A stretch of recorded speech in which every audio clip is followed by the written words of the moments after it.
Assalamualaikum warahmatullahi wabarakatuh.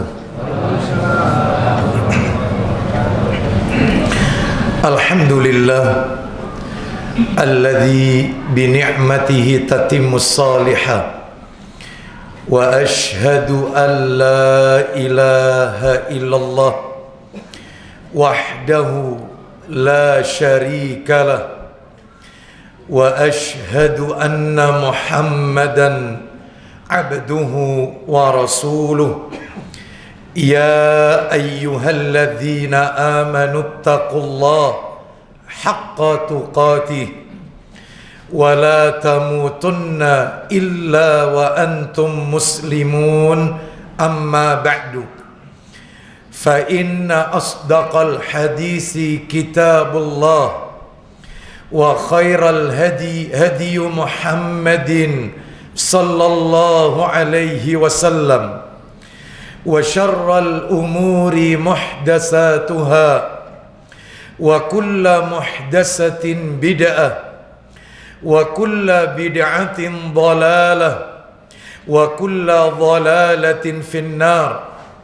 Ummatal Islam, kaum muslimin dan muslimah rahimani wa rahimakumullah, jamaah salat isya dan tarawih Masjid Al-Hikmah yang semoga dimuliakan oleh Allah Subhanahu wa ta'ala. Tidak ada kata yang patut kita ucapkan di malam hari ini selain rasa syukur kita kepada Allah Tabaraka wa ta'ala atas segala karunia nikmat yang telah Allah berikan kepada kita. Di antara kenikmatan-kenikmatan tersebut yang kita rasakan pada malam hari ini adalah diberikannya kita oleh Allah kemudahan, kesempatan untuk mengoptimalkan ibadah di bulan Ramadan 1444 Hijriah. Semoga seluruh amalan-amalan ketaatan yang kita lakukan di bulan Ramadan di tahun ini menjadi penyebab diampuninya dosa dan kesalahan yang pernah kita lakukan. Allah Subhanahu wa ta'ala menegaskan dalam ayatnya di surat Hud, surat yang ke-11, ayat yang ke-114. Dalam penggalan ayat Allah berfirman, Innal hasanati yudhibnas sayyiat. Sesungguhnya perbuatan-perbuatan yang baik itu, kebajikan-kebajikan itu dapat menghapus kesalahan, dosa yang pernah kita lakukan. Semoga Allah mengampuni dosa-dosa kita semuanya. Ummatul Islam, kaum muslimin dan muslimah rahimani wa rahimakumullah. Sebagaimana tema yang telah disampaikan di depan, kultum tarawih malam hari ini, topik yang akan kami angkat ke permukaan adalah sedekah yang paling utama. Berangkat dari sebuah hadis Nabi yang diriwayatkan oleh Tirmidzi dari sahabat Abu Barzah Al-Aslami radhiyallahu an, dia berkata, Rasulullah sallallahu alaihi wasallam bersabda, la tazulu qadama 'abdin yaumal qiyamah hatta yus'ala an arba. Kata Nabi sallallahu alaihi wasallam dalam sabdanya, tidak akan bergeser kaki seorang hamba kelak di hari kiamat. Mereka tidak akan bisa melangkah maju ke depan atau mundur ke belakang, geser ke kanan ataupun ke kiri di padang mahsyar di saat matahari didekatkan dengan kepala, sebelum mereka lolos menjawab 4 pertanyaan yang akan Allah ajukan. 4 perkara yang akan diaudit oleh Allah dari setiap hamba. Yang pertama, kata Nabi sallallahu alaihi wasallam, an umrihi fima afnah, tentang umurnya digunakan untuk apa. Umur bukan jatah tanpa pertanggungan jawab. Umur bukan hadiah tanpa pertanggungan jawab. Setiap kita pasti ditanya oleh Allah. Yang kedua, an ilmihi fima fa'ala, tentang ilmunya, dia amalkan ataukah tidak, digunakan untuk apa ilmu yang telah ia pelajari tersebut. Yang ketiga, an malihi min aina iktasabahu wa fima anfaqahu, tentang hartanya. Dan inilah yang menjadi pembahasan kita dalam kultum tarawih malam hari ini, tentang hartanya. Dari mana dia peroleh dan dia infakkan, dia belanjakan kemana harta tersebut, dari mananya dan kemananya, ditanya oleh Allah Azza wa Jalla. Ummatul Islam rahimani wa rahimakumullah, ketika seseorang diberi oleh Allah umur yang panjang, pertanyaan akhirat cuma satu, umurnya dihabiskan untuk apa? Ketika seseorang diberikan ilmu yang banyak, pertanyaan di akhirat hanya satu, ilmu itu ia gunakan. Dan yang keempat kata Nabi, anjismihi fima ablah, tentang jasadnya, tubuhnya, capek dan lelahnya. Tidak mungkin orang tidak pernah penat, tidak mungkin orang tidak pernah lelah. Capeknya akan ditanya, untuk di jalan Allah ataukah tidak. Itu pun pertanyaannya hanya satu, khusus tentang harta. Pertanyaan di akhirat ada dua, dari mana dia peroleh dan dia belanjakan kemana. Sehingga seseorang semakin berlimpah harta, maka semakin ribet, yaitu hisabnya kelak di hari kiamat. Oleh karena itu ummatul Islam, kaum muslimin dan muslimah rahimani wa rahimakumullah, agar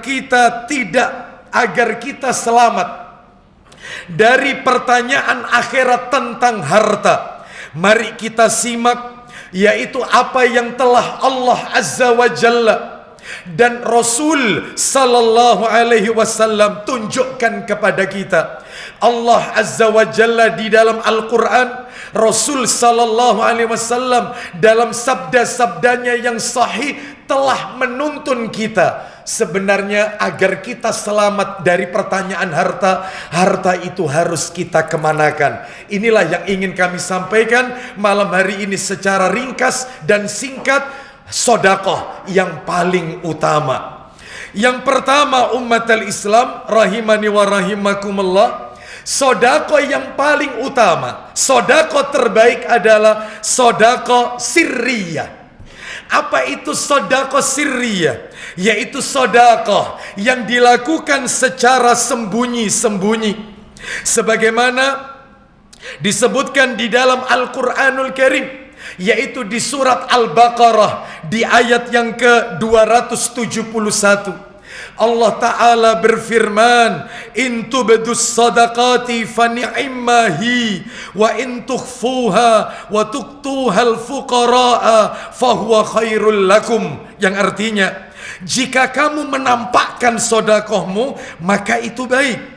Namun jika kalian menyembunyikannya dan memberikannya kepada orang-orang fakir, maka itu lebih baik bagimu.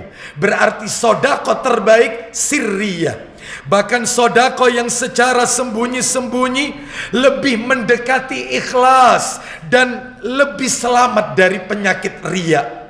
Oleh karena itu ummatul Islam rahimani wa rahimakumullah, di dalam hadis Nabi yang insya Allah kita semua pernah mendengar, 7 golongan manusia yang akan dinaungi oleh Allah, yang mana saat itu di hari kiamat tidak ada naungan kecuali naungan Allah. Salah satu dari orang yang dinaungi oleh Allah di saat manusia tenggelam karena keringatnya sendiri, maka salah satunya adalah mereka yang menyembunyikan sedekahnya. Tangan kanannya memberi, sedangkan tangan satunya tidak mengetahui. Artinya dia rahasiakan sedekahnya. Ini yang pertama. Yang kedua ummatul Islam rahimani wa rahimakumullah, sedekah yang dikeluarkan dalam keadaan masih sehat. Bersedekah dalam keadaan sehat lebih utama, lebih afdal daripada berwasiat ketika sudah menjelang ajal atau ketika sakit parah dan sulit diharapkan kesembuhannya.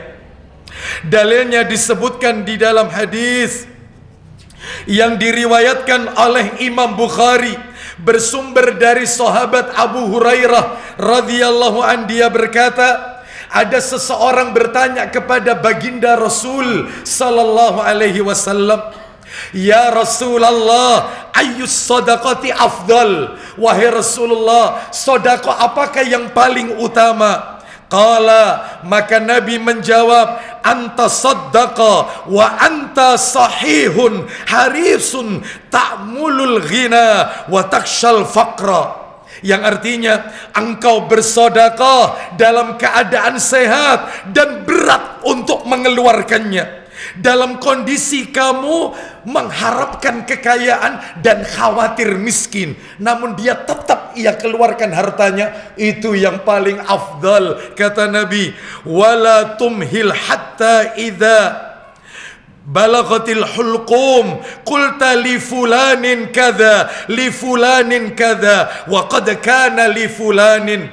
Maka jangan kau tunda-tunda sedekahmu sehingga ketika ruh sampai di tenggorokan barulah kamu ingin bersedekah, lalu kamu berkata, ini untuk fulan, yang ini untuk fulan, yang ini untuk fulan, padahal harta itu sudah jadi warisan ketika dia wafat. Maka ketika kita masih sehat dan sangat mengharap kekayaan serta ada dalam hati kekhawatiran miskin, mentokkan saja, yaitu kita keluarkan saja harta itu di jalan Allah, karena itulah yang paling utama di sisi Allah Azza wa Jalla. Yang ketiga, umatul Islam, sedekah yang paling utama adalah sedekah yang kita berikan kepada orang-orang yang kita tanggung, kita nafkahi.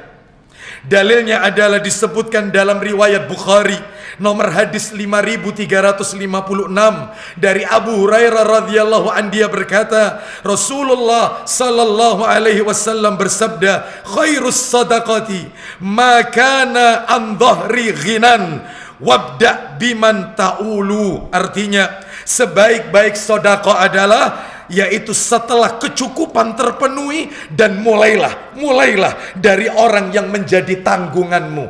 Dan tentunya sebagai anak laki-laki, Nabi menekankan dalam hadis Abu Dawud, anta wa maluka milku abik, kamu dan hartamu milik orang tuamu. Sebagai anak laki-laki, dia wajib mendahulukan orang tuanya daripada istri dan anak-anaknya. Kenapa? Karena baktinya seorang anak laki-laki muabbad abadi, sedangkan baktinya anak wanita kepada papa dan mamanya adalah muakkad, berhenti sampai di meja nikah. Ketika seseorang mengucapkan qabiltu, saya terima nikahnya, selesai. Surga wanita, bakti dia loyal kepada suami, bukan orang tuanya. Sedangkan surga seorang anak laki-laki sama orang tuanya. Namun betapa banyak laki-laki zaman sekarang yang dia lebih mendahulukan istrinya ketimbang orang tuanya. Dia royal sama istrinya, tapi pelit sama orang tuanya.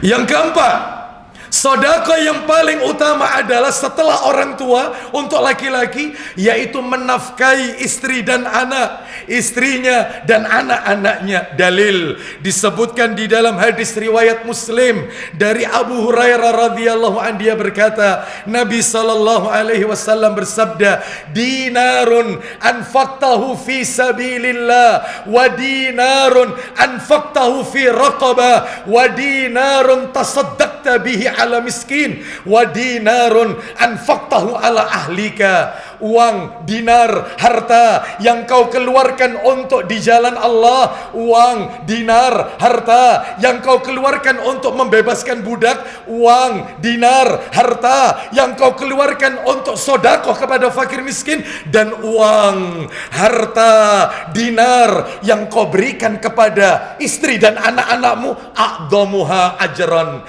alladzi anfaqtahu ala ahlika. Yang paling besar ganjarannya di sisi Allah adalah yang diberikan kepada istri dan anak-anak. Betapa banyak suami di luar sana, yang royal sama sahibnya, dia royal sama teman-temannya, tapi pelit sama istrinya. Yang kelima, sedekah yang paling utama, ganjarannya lebih besar di sisi Allah adalah sedekah untuk jihad fisabilillah. Yang keenam, untuk kaum kawannya yang berada di jalan Allah, dan ini disebutkan di dalam hadis riwayat Muslim. Kami persingkat karena waktunya, yaitu tidak mengizinkan. Yang ketujuh adalah sodako jariyah.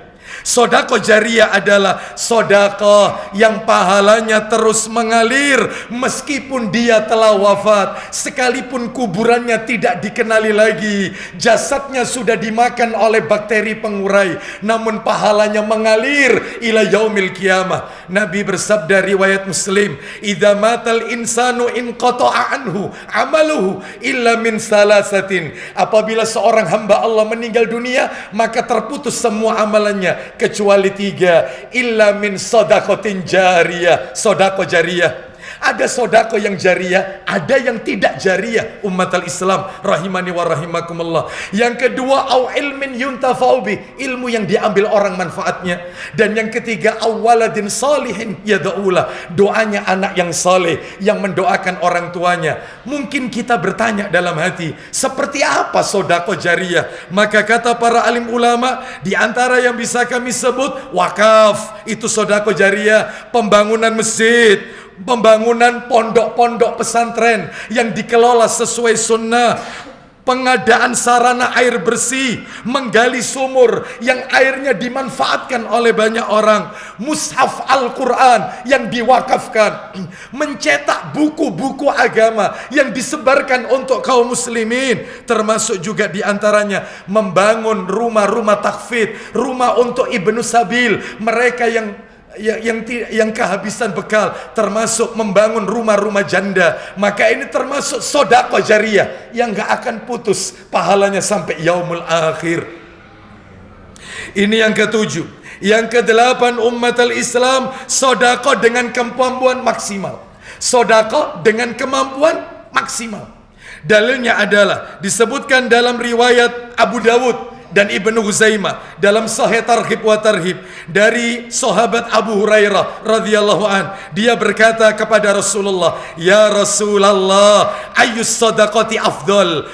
Wahai Rasulullah, sedekah apa yang paling utama? Qal, Nabi menjawab, juhdul mukilli, yaitu sedekah yang dari hasil usaha keras untuk orang yang pas-pasan. Sedekah orang yang tidak mampu, yang dia berusaha tapi pas-pasan, tapi tetap ia keluarkan di jalan Allah, besar nilainya di sisi Allah Azza wa Jalla. Orang kaya bersedekah, tetapi orang kaya mengeluarkan harta itu, maka itu kecil menurut dia. Tetapi jika ada orang miskin yang dia mendapatkan penghasilan pas-pasan dan dia berikan semua kepada Allah, maka itu yang paling utama, sedekah dengan upaya maksimal.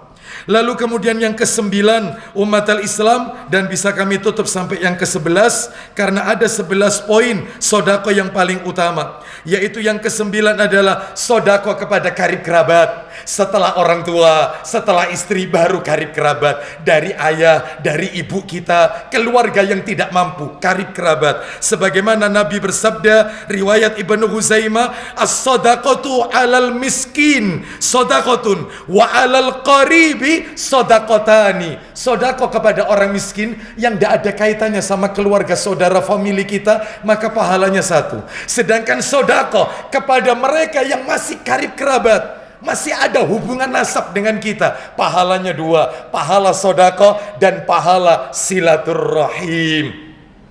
Lalu yang ke-10 adalah sedekah, dan ini berat yang ke-10. Ini berat yang ke-10. Sedekah yang kita keluarkan kepada karib kerabat yang membendam kebencian dan permusuhan dalam hatinya kepada kita.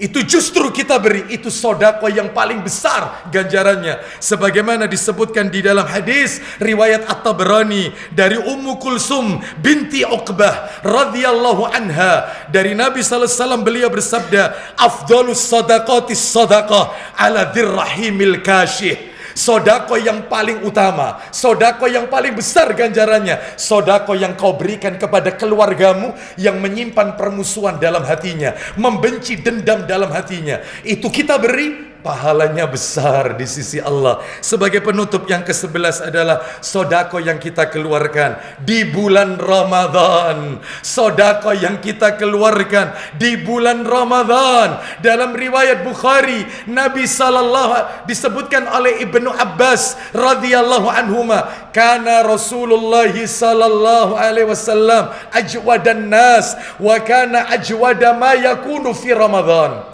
Rasulullah adalah orang yang al-jud. Jud adalah dermawan. Rasul orang yang dermawan, dan akan tampak lebih dermawan lagi di bulan Ramadan.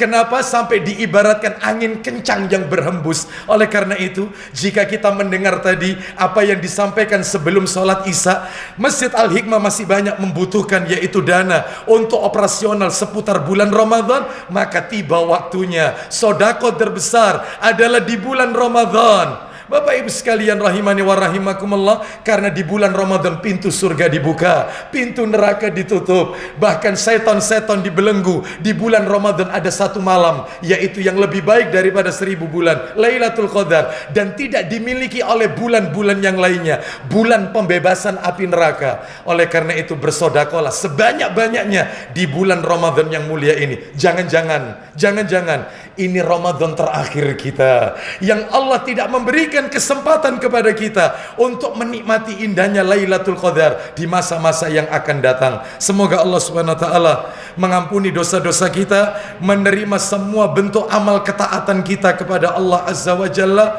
dan semoga Allah memberikan kekuatan kepada kita untuk bisa mengoptimalkan ibadah di bulan Ramadan di tahun ini. Dan semoga Ramadan tahun ini bukanlah Ramadan yang terakhir bagi kita, tetapi Allah masih memberikan kenikmatan, kesempatan kepada kita untuk menikmati indahnya Lailatul Qadar di masa-masa yang akan datang. Wassallallahu ala nabiyyina wa ala alihi washabihi wasallam. Subhanakallahumma wa bihamdika asyhadu an la ilaha illa anta astaghfiruka wa atubu ilaik. Wa akhiru da'wana anil hamdulillahi rabbil alamin. Assalamualaikum warahmatullahi wabarakatuh.